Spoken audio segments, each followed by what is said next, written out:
Maro amin'ireo vehivavy manana fahasembanana no hiara-ny fanavakavahana eny anivon'ny fiarahamonina eny. Anisan'ny ahitana izay efa nilikiliana miseho amin'ny endriny maro ary andrenesam-peo matetika izay ny eny amin'ireo toeram-pitsaboana natokana ho an'ny daholobe. Anisan'ireo vehivavy manana fahasembanana ara-batana niaran'izany fanilikiliana izany ireto renim-pianakaviana ireto ary anisan'ny nanamarika azy ireo ny fitondran'izy ireo vohoka. Mbola vavolombelona tamin'ny zavananjoho niatra tamin'ireo vehivavy manana fahasembanana toa azy ireo ihany koa ireto farany raha ny fitantaran'ireto renim-pianakaviana ireto hatrany. Na dia tsy mora aza noho niatrika izany, tsy nataon'izy ireo nankivy sy sakana teo amin'ny fiainana ny zavaniseho noho ireo fiofanana isan-karazany natrehan'izy ireo toy ny fampiroboroboana ny mahaolona izay nandraisana lesona maro. Manana fahasembanana ara-batana aloha tsy dia misy problème no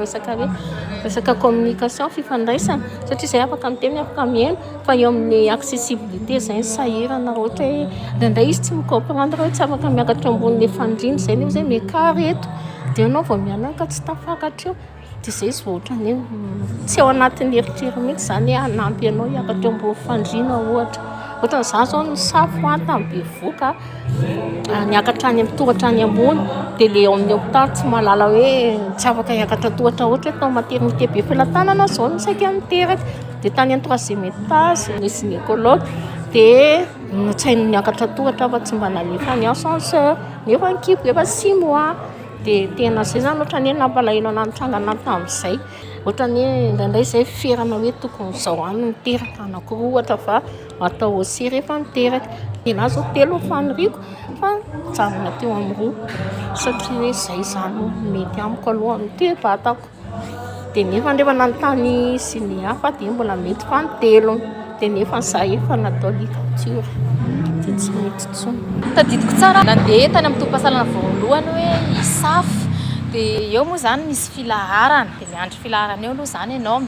fa ino fa izany ohatrany hoe teo amin'ny toroko dia ohatrany tonga dia endratra be izany ilay mpiasa amin'ny fahasalamana hitana fa ohatrany hoe tonga dia voavakiko ny zavatra tao an-tsaina hoe oy ty hoe manana fahasembanana dia bevoka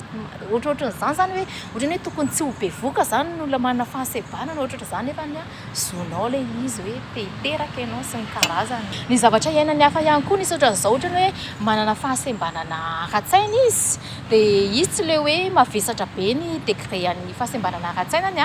fa ohatrany hoe mba conscient tiany izany hoe andeha hamonjy tompom-pahasalamana dia ora nefa ny any amin'ny tompom-pahasalamana tsy afaka mahay mandray anazy ilay fifampiresahana ilay fandraisana niaraka izany tena maro mpiasa amin'ny fahasalamana tsy mahafehy an'izay zavatra izay dia misy ankoatrany hoe manana fahasembanana ihany izay te hiteraka dia tena hoe mila manomana vola be ianao anambatambazana mpiasa amin'ny fahasalamana mba ho voakarakara tsara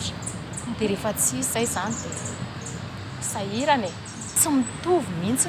ny fandraisan'ny mpiasa fahasalamana ny olona manana fahasembanana sy ny olona tsy manana fahasembanana satria ny olona manana fahasembanana eritreretina zareo ohatrany hoe mahabe service na ohatrohatra izany. Misy karazany efatra amin'ny ankapobeny ireo olona manana fahasembanana. Ao ireo manana fahasembanana ara-batana, ara-tsaina, ara-pihainoana ary ara-pahitana. Nambara ny Very Malala hatrany fa arakaraka ny fahasembanana mahazo ilay olona ny sakana mahazo azy eny anivon'ny fiarahamonina. Ireo olona manana fahasembanana ara-tsaina matetika no mizaka ny tsy eran'ny endry noho ny ankamaroan'izy ireo hiaran'ny herisetra sy ny fanararaotana ara-nofo izay matetika miafarana amin'ny fitondrana vohoka. Ao anatin'izany voatotoina avy hatrany ny zondry ara-pananahana noho ny fanapahan-kevitra raisin'ireo olona akaiky azy manoloana ny zava-misy. Mila fanentanana satria tsy mahafantatra zareo hoe manana zo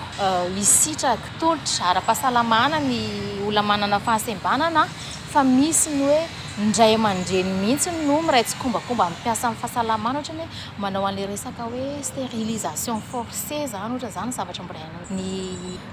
olona manana fahasembanana izay. Raha ho an'ny CSP2 etsy Antanimena no asian-dresaka, roa amin'ireo vehivavy 7 manao fanabeazanaizana tonga manantona ity toeram-pitsaboana ity no manana fahasembanana. Ireo vehivavy manana fahasembanana ara-tsaina no betsaka ao anatin'izany araka ny fanazavana. Nambara n'ity rasazy ao an-toerana ity ihany koa fa efa nasiana fanatsarana ny fomba fandraisana ireo olona sy marary manana fahasembanana hialana amin'ny fanelikiliana sy ny fanavakavahana.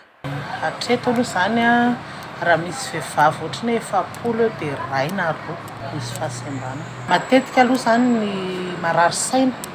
ny tena hoentin'ny havany eto satria le hoe manana olana ara-tsaina izy a dia ararotiny ny olona anarotiny lehilahy moa zany zazavavy kely na le olon-dehibe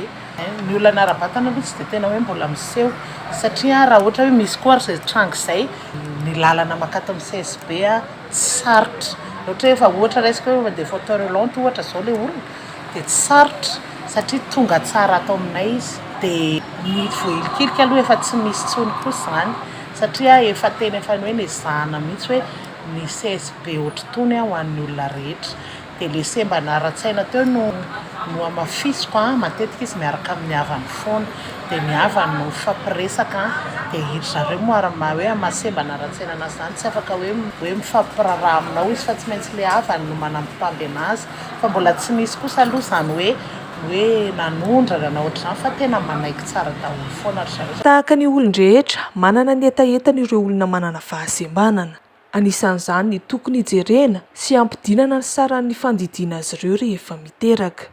Saika mididy avokoa mantsy ny ankamaroan'ireo renim-pianakaviana manana fahasembanana, indrindra fa ny fahasembanana ara-batana. Mbola manana faniriana goavana hafa ihany koa ireto farany ankoatra izay voalaza. Zay zao tsisy mihaino mihitsy moa matetika tsisy mahatsiaro misy olona manana fahasembanana manana zo rehetrarehetra ohatran'ny olona rehetrarehetra dia ny etaentanay zany mba tanterahana ny zo efa misoratra any amin'ilay CRDPA zao efa be da be fa tsy misy mihitsy le degré d'application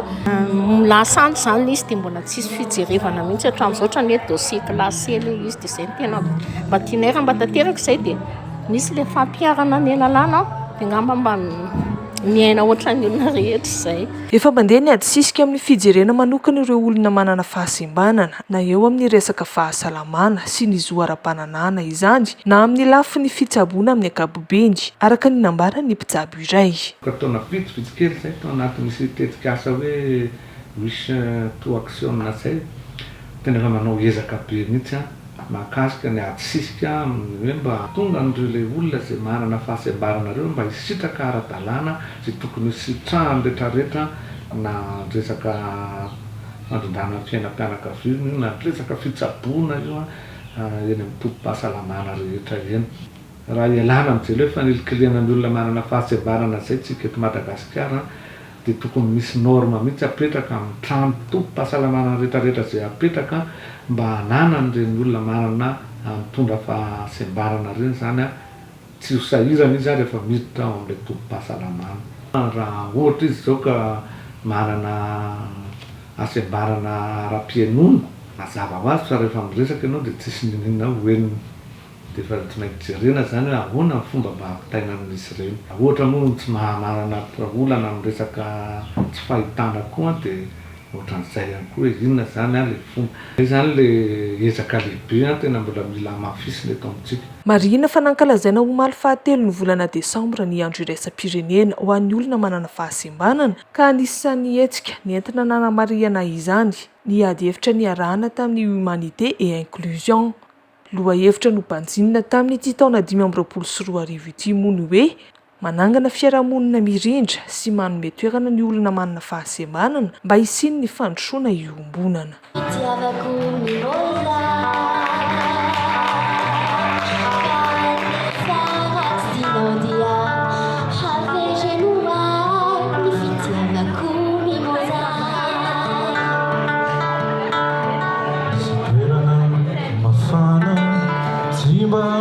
Manala hawanatiko toerana kelikely afaka mitahiry ny fitiavanao mimoza.